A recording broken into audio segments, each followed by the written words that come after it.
nice color. It's tasty, man. They had other beers that weren't as good. This one was really good. All right. So this is going to be the main one. Okay. This is streaming to Facebook, but Okay. I'm going to tell them that go to the YouTube for the better feed, but Okay. just so they can, in case, because most people are used to watching it through. Okay. And then this is just so you see it. That's just what's going to look like on YouTube. Okay. Alrighty.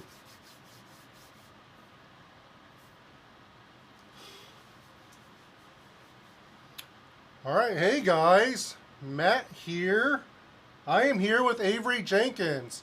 For you guys watching on Facebook, for whatever reason, we couldn't get the live stream to work through my normal camera, so it is working on the Titan Disc Golf YouTube page. So go to Titan Disc Golf's YouTube page. It is streaming live on there, but I just wanted to make sure that you guys had it, just for you guys that do follow along on Facebook. So I'm super excited. Avery Jenkins, I've never met you in person. I've known of you for a very, very, very long time. So welcome to a steak battle. Have you ever watched a steak battle before? I think I watched half of one. I think Simon was on one, and we watched a little bit of that. But nice. we've been in obviously conversation for the last 6 months, talking about Team Discmania stuff, and even before that. And you had mentioned a steak battle, and ever since then, I was like, absolutely, we're gonna make this happen. Yeah. You have any big eaters on this show yet? Like big eaters? Yeti's pretty big. Okay, he's a big eater. Okay, I claim that. The Des Moines Challenge, Eagle McMahon is going to come on. Okay. And he's claiming he can eat 90 ounces of steak. We'll put him to the test. We'll see. Isn't that crazy? Yeah. Vegan turned meat eater. Yeah. I've literally seen him take down like 6 baked potatoes before. That's awesome. I don't know. We'll see. All right, Avery. So what we have here is we have 3 different steaks. They're all ribeyes, but 3 different steak seasonings. So what we'll do is we'll dive into steak 1, then steak 2, and then steak 3. I'll ask you a question in between, just kind of cleanse the palate, give you a chance to choose. So let's go ahead and dive into steak 1 right here. A little pre-cleanse the palate right there. These are ribeyes. By far my favorite cut. It's the best cut, for sure. Wow. So, this is the first time I started doing bone-in ribeyes, and I was really kind of lazy to like cut them thin. So I just cut them right in between each bone, and they end up being like 3 inches each. Are these like 2 pounders, 3 pounders? What are these? They're probably close to 3 pounds each. Wow. Yeah, they're big boys. So Avery, I like that. I've been part of the disc golf community for quite some time. Your family was into disc golf. They brought you around. That's how you got into disc golf. But what was the biggest thing that you've learned traveling the country and that you could teach to newer players that are coming into the sport? That's a valid question. Golf so much of what we inspire to do and on a daily basis, living a proper life, living a wholesome life, a fulfilling life. I think it's so much translated into the golf you play. I see a lot about life, traveling and being on the road. For 15 years full time as a touring player, learned so much about life and growing up and finding myself, but learning that golf is just a portion of that, you know. And I think trying to teach younger players on tour, traveling. When I took Simon on tour in 2014, it was the focus of playing tournaments on the weekends, taking explorations, taking adventures, going out to the Grand Canyon or going to Central Park in New York City, enjoying where you're traveling to and taking it in on these like and just going and exploring and enjoying the journey. You know, not so much the destination, but tournament is a focus, disc golf is a focus as a touring player, but enjoy where you're traveling. You know, take it all in, and there's so much to explore in this beautiful country and then throughout the world as well. And that's one thing I've learned by being a touring player all these years. Yeah, that's good, because I definitely see where like some players just focus on playing and they don't take the time to go enjoy each new city that they're being a part of. They're more A to B. They Right. go tournament to the next tournament. Dive into stake 2 here. Real quick, these seasonings you used before. Yes. these new? So one of these things we use every time. It's my personal Okay. favorite steak seasoning. So I kind of how this got started was it was originally called Steak Seasoning Battle. And I was just curious Definitely if steak seasoning everybody had a similar palate as me, if they liked the same steak seasoning that I liked. So we always use the one that was my favorite steak seasoning, and then we just see like which of which one that is.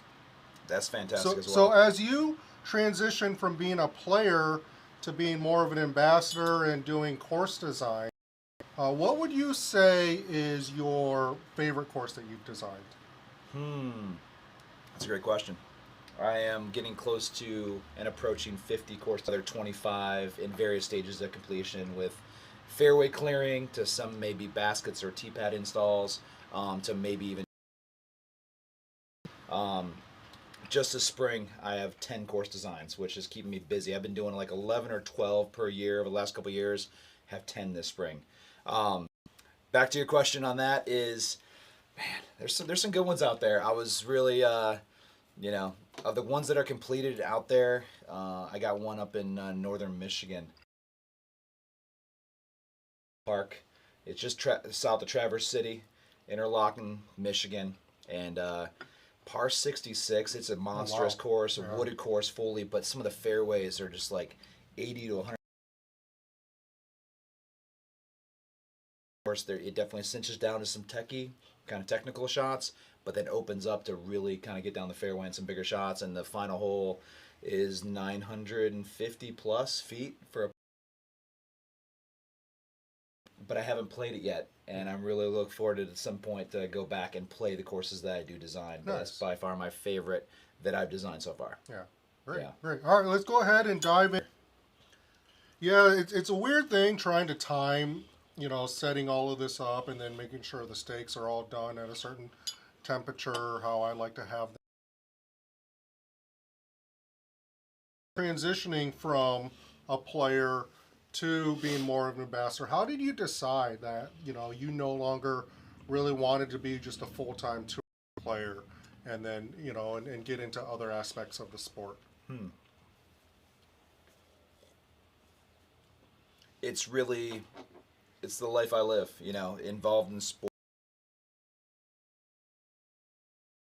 So regardless, as a player for all these years, for 15 years touring, full-time, traveling, but even after that, still fairly active, playing tournaments every year.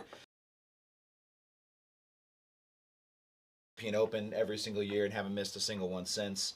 And so I play a couple choice tournaments a year, major events if possible, and then play a couple local events, when I can. But still being a teacher, instructor, coach, team manager, and now a course designer as well. It keeps me well busy, and easy transition from the player side of things to the business side of things, and it's a very natural transition for me. But talking about playing, I still play about up to this point. I think I'm close to about 100 courses played this year. Oh wow! Through about 5.5 months, 6 months. So I play a lot of courses. I played 42 courses in 1 week. Oh wow! Played another 30 after that in like New York and New Jersey. So play a lot of courses. Play just a lot of new, unique courses. I try to collect certain designs and such, even John Houck designs, and it's kind of a hobby for me, especially being a player, being a designer, but then going out and playing as many courses as possible. You ever feel that competitive itch, like let's get back sure. out there, let's go grind? And if it wasn't for a lot of different things and responsibilities, I'd love to be back out there, but it's just kind of the natural progression as a player, and I've definitely lived in that time, in that frame, to be a world traveler and play tournaments all over the world in various countries. It was a good time while it lasted, for sure. But with responsibilities and family and kids and wife, it's kind of where I'm at now. And the job side, the business side is very important to me, and it's cool to see it kind of, You know, we're in a very very peak point right now in disc golf, and it's been something we've been waiting for a long time. Do you find that the business side now is more fulfilling than what you had as a player? Like these accomplishments with creating all these new courses? That's a great question. The player side's more exciting, you know, because you're traveling nonstop.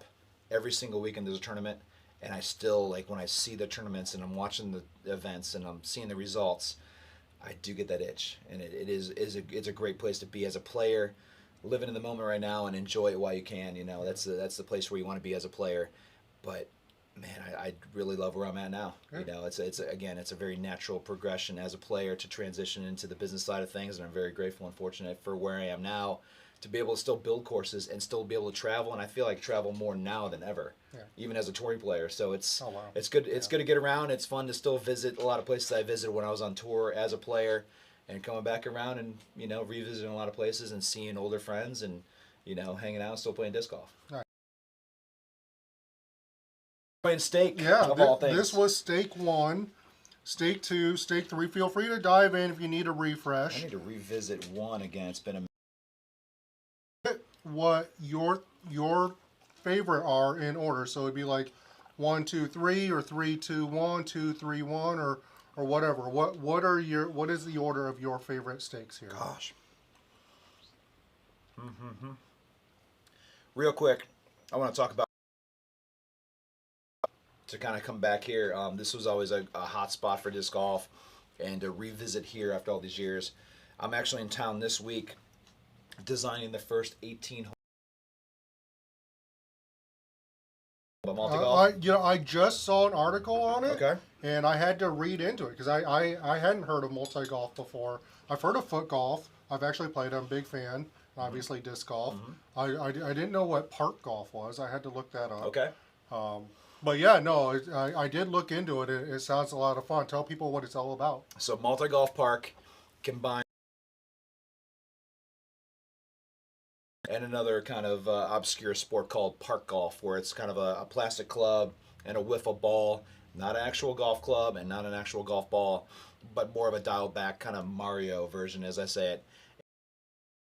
And there's about 25 courses throughout the world. There's only 2 that exist in the U.S. at this point. One in Houston and another one in Illinois. And we're designing the 3rd one, but the first 18-hole course. And what it is, it's disc golf with a disc golf basket, but below it you have a bigger hole in the ground where you actually kick and roll a soccer ball into the hole to complete the hole. So you can play foot golf, which is soccer golf, disc golf, and then you play park golf as well, rolling the ball into the hole. Nice. And these greens, they're and you kick it off the surface or you throw off the surface of the tee, and obviously the goal is to get to the hole, complete the hole into the basket with disc golf, a hole in the ground with foot golf and park golf. And so really excited to have it. It's in a really cool neighborhood with a lot of families and kids and stuff, and it should be a huge hit as far as anything. Do keep in mind though, it's a very dialed 110, 150, 180, maybe a couple that might be a little bit longer, but it's very dialed back to make sure that it's good for disc golf, good for foot golf, good for kids, good for families. And really excited about the completion of this. So I'm in town for this week because we designed the course, and then we're spending the next 6 to 7 days building the course, which is a lot of labor, a lot of work. Hopefully this year at some point. Yeah. And you've been working with the Des Moines Metro Disc Golf Club with one of the board members, Ryan Mapis, on designing Southwoods. On for about a year now, maybe a little longer, and working with West Des Moines, working with Ryan on this project. It's revamping a 9-hole Southwoods disc golf course into an 18-hole Southwoods disc golf park. And so they have a lot of land out there they didn't use on the initial design, and kind of accessing more of the open areas, the wooded areas, and really tying in a really cool, very unique, one of a kind, and metro as far as courses and the variety and the selection you guys have. You have some great courses in this town. You really do, and to kind of add to that, it's going to be a good addition, for future tournaments and just for players in general. Yeah, I know the community's really excited about it, and we can't wait to get in there. All right, so back to the steaks. Back to it. We had steak 1, steak 2, steak 3. So just in order of like, what was your favorite? Was it 3, 2, 1, 1, 2, 3?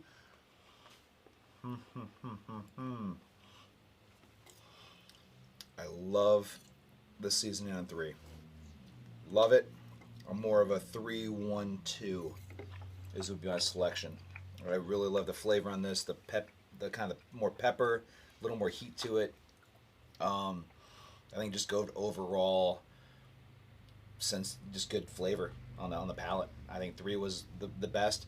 A little pepperier on the 1, and 2 was great, but I think the 3, 1, 2 is what I go with. All right, so seasoning 1 was Killer Hog's steak rub. So one of the guys that inspired me to really just get into grilling was this YouTube channel called Malcolm Butler's How to Barbecue Right. And he did steaks, he's done ribs, he does everything. But this is his brand of steak seasoning. So I thought I'd check it out. Not one of my favorites, but yeah, it does have. Week 2 is this special shit seasoning. I had to bring it out for you. I haven't used it yet. So from Big Cock Ranch, the special shit steak seasoning. First time for me having this steak seasoning. Okay. I did enjoy it, but definitely not my favorite. This is my come in this normal bottle. I buy so much of it. I just pour it in this bottle because I use it all the time. It is called Excalibur Ultimate Steak and Roast Weekend tomorrow to go play the Rumble in A-Tier and Quad Cities. They have it all over there. It's from the Morton, Peoria area, but it is by far my steak seasoning. So that was steak 3, your favorite. Wow. And typically sometimes I'll switch the order of which steak is which, because sometimes